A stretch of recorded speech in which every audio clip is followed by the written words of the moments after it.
आदरणीय साथियों, नमस्कार। आपका स्वागत है, अभिनंदन है अपने चैनल विधि ज्ञान चर्चा में। मैं RS धीमान एडवोकेट। साथियों, आज का हमारा टॉपिक है, आज का विषय नहीं, आज हम चर्चा करेंगे उत्तर प्रदेश जोत चकबंदी अधिनियम 1953 के अध्याय 2। अध्याय 2 का नाम है नक्शों और अभिलेखों का परीक्षण तथा संशोधन। अध्याय 2 के अंतर्गत धारा 11 अपील के संबंध में है। तो साथियों, धारा 11 की उपधारा 1 के संबंध में चर्चा करेंगे और धारा 11 की उपधारा 2 के संबंध में चर्चा करेंगे और धारा 11 को समझने के लिए निम्न बिंदुओं पर भी हम चर्चा करेंगे। तो साथियों, इससे पहले जो हमारे चैनल पे हमारे व्यूअर्स नए हैं, अभी तक हमारे चैनल को सब्सक्राइब नहीं किया है, कृपया चैनल को सब्सक्राइब कर ले, वीडियो को शेयर करें, लाइक करें और साथियों कमेंट भी किया करें। तो साथियों, आइए इस टॉपिक को व्हाइट बोर्ड पे समझते हैं। उत्तर प्रदेश जोत चकबंदी अधिनियम 1953, UP consolidation of holding act 1953। अध्याय 2 का नाम है नक्शों और अभिलेखों का परीक्षण तथा संशोधन। यह हमारा भाग 32 का वीडियो ने चकबंदी से संबंधित 32वां वीडियो है।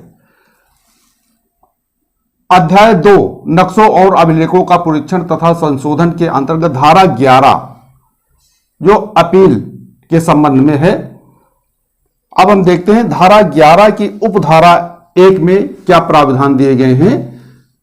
धारा 9 का के अधीन होने वाली कार्रवाइयों का कोई पक्ष जो उस दशा के अधीन सहायक चकबंदी अधिकारी या चकबंदी अधिकारी की आज्ञा से क्षुब्ध हो, उस आज्ञा के दिनांक से 21 दिन के भीतर बंदोबस्त अधिकारी चकबंदी के समक्ष अपील प्रस्तुत कर सकता है।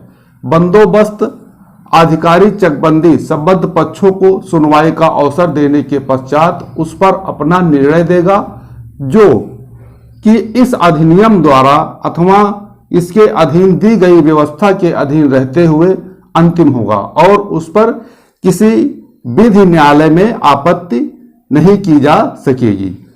यानी कहने का मतलब है कि धारा 11 की उपधारा 1 में प्रावधान है कि धारा 9 का के अधीन होने वाली कार्रवाइयों का कोई पक्ष जो उस दशा के अधीन सहायक चकबंदी अधिकारी या चकबंदी अधिकारी की आज्ञा से क्षुब्ध है, उस आज्ञा के दिनांक से 21 दिन के भीतर बंदोबस्त अधिकारी चकबंदी के समक्ष अपील प्रस्तुत कर सकता है। बंदोबस्त अधिकारी चकबंदी संबद्ध पक्षों को सुनवाई का अवसर देने के पश्चात उस पर अपना निर्णय देगा, जो इस अधिनियम द्वारा अथवा इसके अधीन की गई व्यवस्था के अधीन रहते हुए अंतिम होगा और उस पर किसी विधि न्यायालय में कोई आपत्ति नहीं की जा सकेगी। उसके बाद साथियों देखते हैं धारा 11 की उपधारा 2 में प्रावधान है कि उपधारा 1 के अधीन अपील की सुनवाई करने वाला बंदोबस्त अधिकारी, यानी उपधारा 1 के अधीन अपील की सुनवाई करने वाला बंदोबस्त अधिकारी चकबंदी सक्षम न्यायालय समझा जाएगा, भले ही तत्समय प्रचलित विधि में कोई अन्य बात हो।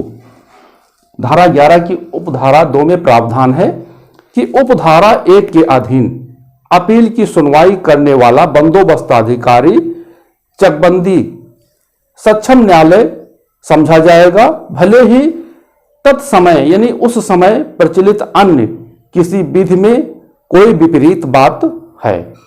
अब साथियों देखते हैं धारा 11 के संबंध में निम्न बिंदुओं पर चर्चा। नंबर 1 है अपील का अर्थ। जो पहला पॉइंट है वो है अपील का अर्थ। अपील के अर्थ के संबंध में है तो अवर न्यायालय या निचले न्यायालय या अधीनस्थ न्यायालय के आदेश की त्रुटिहीनता, गलती की जांच करने के उद्देश्य से वाद को अवर न्यायालय से ऊपरी न्यायालय में ले जाने को अपील कहते हैं। यह अवर न्यायालय द्वारा किसी वाद या कार्रवाई में पारित विज्ञप्ति के त्रुटिपूर्ण एवं गलत होने के संबंध में ऊपरी न्यायालय में की गई एक प्रकार की शिकायत है। इस प्रकार के वाद को नए वाद की संज्ञा नहीं दी जा सकती है। उत्तर प्रदेश जोत चकबंदी अधिनियम 1953 के उपबंधों के अधीन जिस तिथि को आपत्तिकर्ता सहायक चकबंदी अधिकारी के समक्ष आपत्ति प्रस्तुत कर देता है, उसी तिथि को उसे आपत्ति में पारित आदेश के विरुद्ध बंदोबस्त अधिकारी चकबंदी के न्यायालय में अपील प्रस्तुत करने का विशिष्ट अधिकार प्राप्त हो जाता है। इस प्रकार अधिकार इस अधिनियम की धारा 52 की उपधारा 1 के अधीन चकबंदी समाप्ति के संबंध में विज्ञप्ति जारी हो जाने के पश्चात भी समाप्त नहीं होता है। अब साथियों देखते हैं दूसरा पॉइंट, नंबर 2 है अपील करने का अधिकार। जो दूसरा पॉइंट है वो है अपील करने का अधिकार। किसी वाद या कार्रवाई में पारित आदेश के विरुद्ध अपील प्रस्तुत करने का अधिकार वाद या कार्रवाई के पक्षकार का निहित हित अधिकार है।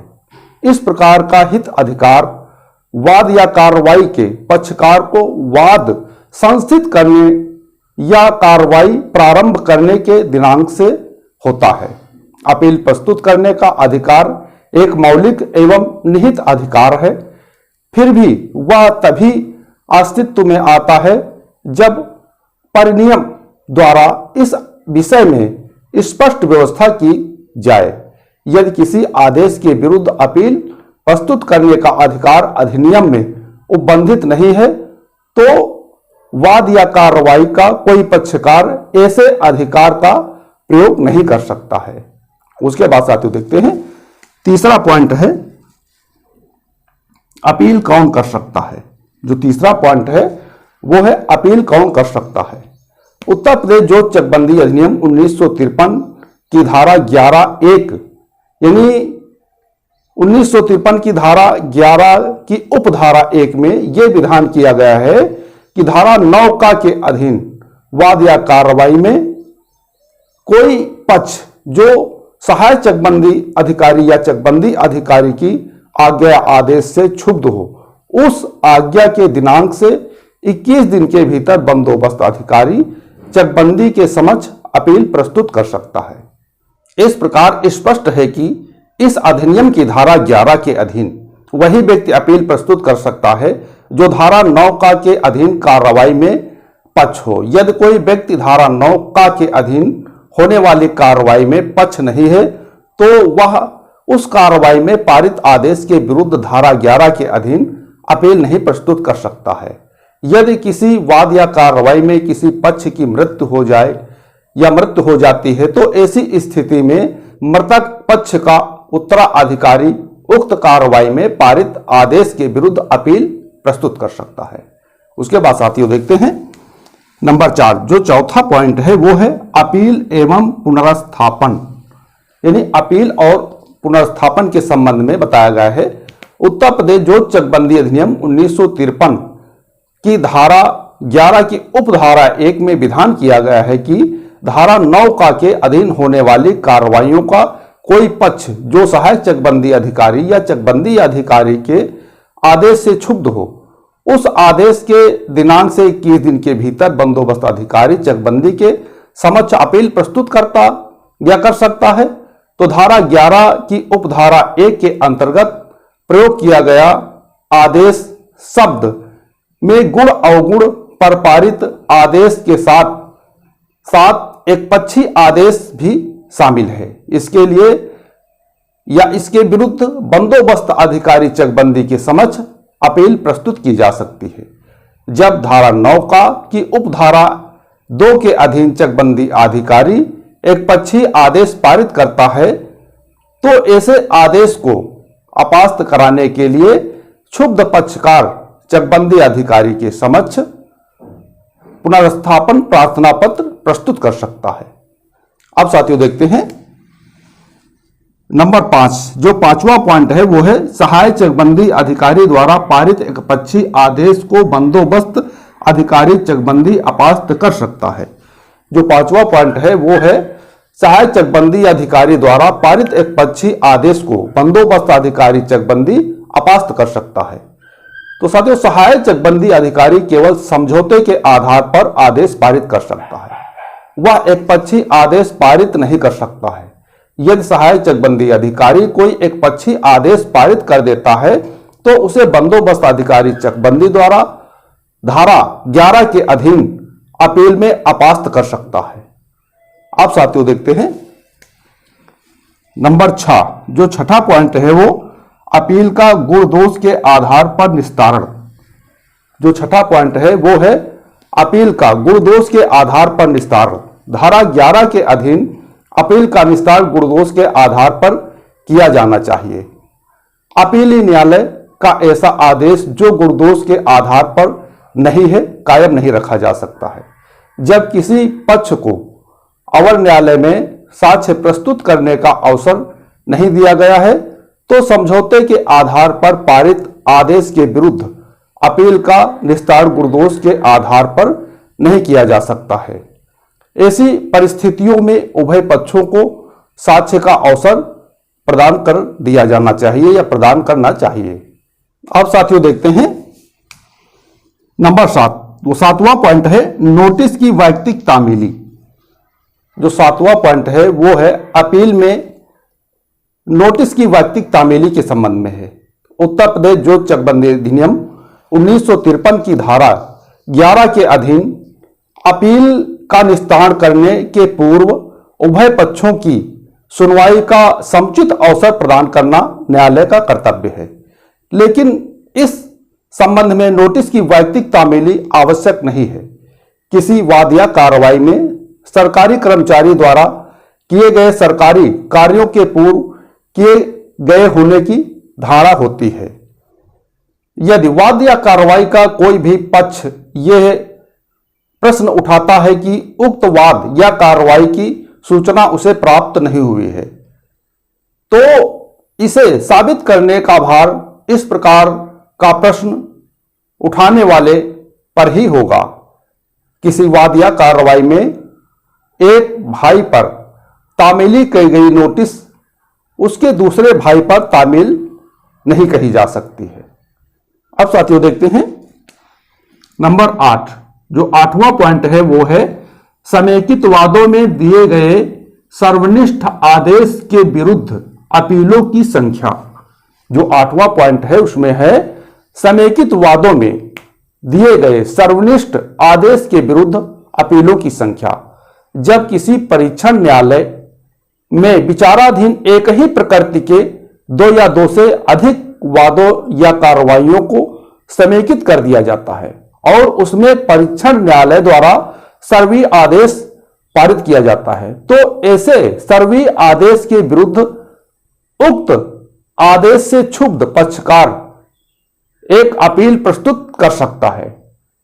ऐसी स्थिति में यह आवश्यक नहीं है कि बंदोबस्त अधिकारी चकबंदी के समक्ष उतनी ही अपील प्रस्तुत की जाए जितने वादों पर सर्वी आदेश प्रभावी हो। प्रस्तुत अपील में समेकित वादों में से एक ही वाद पर चर्चा करना अपील को पोषणी नहीं होगा। यानी कि एक ही वाद पर चर्चा करना अपील पोषणी नहीं होगी। अब साथियों देखते हैं नंबर 9, पक्ष का अर्थ। जो 9वां पॉइंट है वो है उसमें बताया गया है पक्ष का अर्थ क्या है। पक्ष वह व्यक्ति है जो किसी कार्रवाई या मामले का संचालन या उसमें भागीदारी करने से संबंधित है, चाहे वह व्यक्ति दूसरे पक्ष द्वारा बनाया गया हो। पक्ष शब्द के अंतर्गत वे सभी व्यक्ति आते हैं जिनका अधिकार स्वात्व या हित संबंधित कार्रवाई या मामले में प्रभावित हो सकता है। उत्तराधिकारी पक्ष की परिभाषा में आते हैं, अपील प्रस्तुत कर सकते हैं।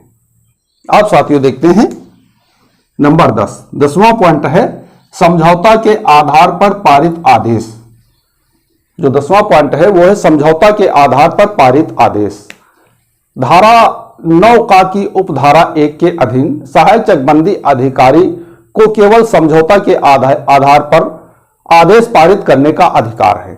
बंदोबस्त अधिकारी चकबंदी अधीनस्थ न्यायालय के प्रत्येक आदेश की शुद्धता, वैधता और उचित औचित्य का परीक्षण करने के लिए सक्षम है।